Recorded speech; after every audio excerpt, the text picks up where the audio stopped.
Halo teman-teman, apa kabar? Semoga baik-baik saja ya. Di video kali ini kita akan membahas tentang manusia purba di Indonesia dan dunia. Oke, lanjut saja. Kita masuk ke video nih. Let's go.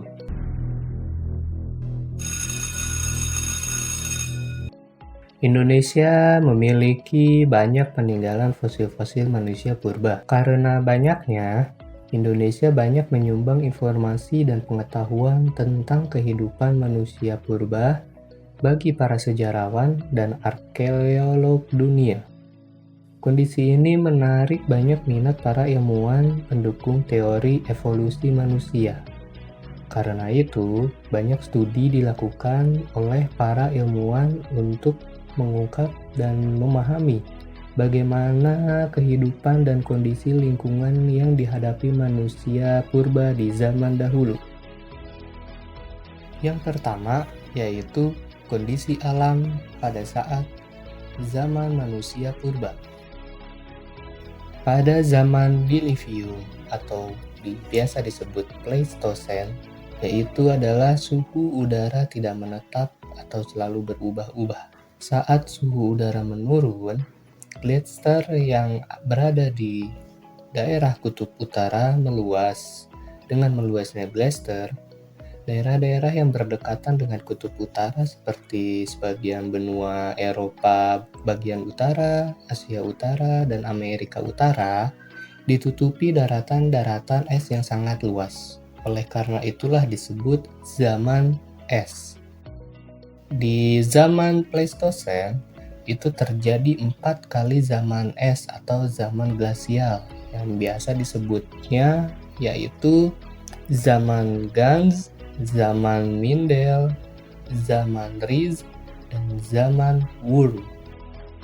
Pengertian zaman glasial adalah waktu di mana suhu menurun dalam periode waktu yang lama dalam iklim bumi, mengakibatkan peningkatan luas es di kawasan kutub dan gletser gunung. Sisa lautan yang tidak tertutupi es, tetapi memiliki suhu tertinggi rata-rata kurang lebih minus 40 derajat Celcius. Kemudian secara geologis, zaman es seringkali digunakan untuk merujuk pada waktu lapisan es di belahan bumi utara dan selatan.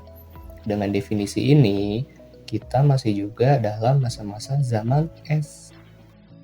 Di sini berikut adalah ciri-ciri zaman glasial, yaitu pertama, menurunnya suhu bumi dalam kurun waktu yang lama. Yang kedua, meningkatnya luas es di kutub-kutub dan di pegunungan. Ketiga, berakhir pada 20.000 tahun yang lalu. 4. Munculnya pulau-pulau baru di Nusantara.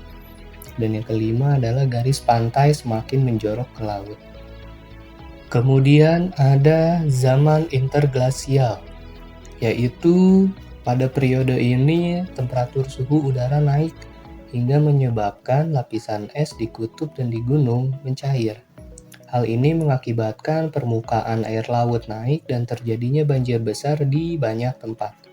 Hal ini membuat banyak daratan terpisah-pisah oleh lautan dan selat. Ciri-ciri zaman interglasial ini adalah 1. Berlangsung setelah zaman glasial. 2. Suhu bumi mengalami peningkatan. 3. Lapisan es di kutub dan gletser gunung mencair. 4. Permukaan air laut meningkat. 5. Tenggelamnya pulau-pulau termasuk Plat Sunda dan Plat Sahul. 6. Terjadi banjir di banyak wilayah. 7. Manusia purba lenyap, sehingga muncullah manusia cerdas seperti Homo sapiens dan lain sebagainya. Yang ke-8, lempeng bumi tidak lagi mengalami pergeseran.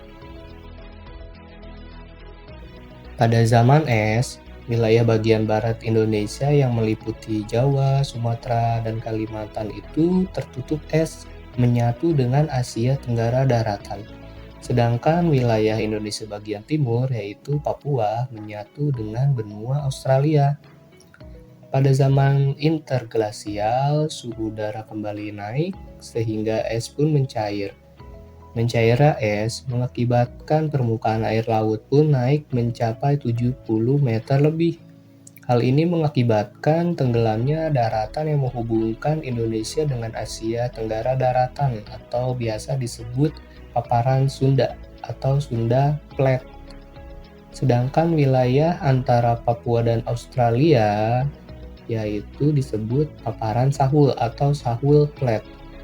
Di antara kedua paparan tersebut terdapat garis Wallace yang meliputi Kepulauan Sulawesi, Kepulauan Maluku, dan Nusa Tenggara.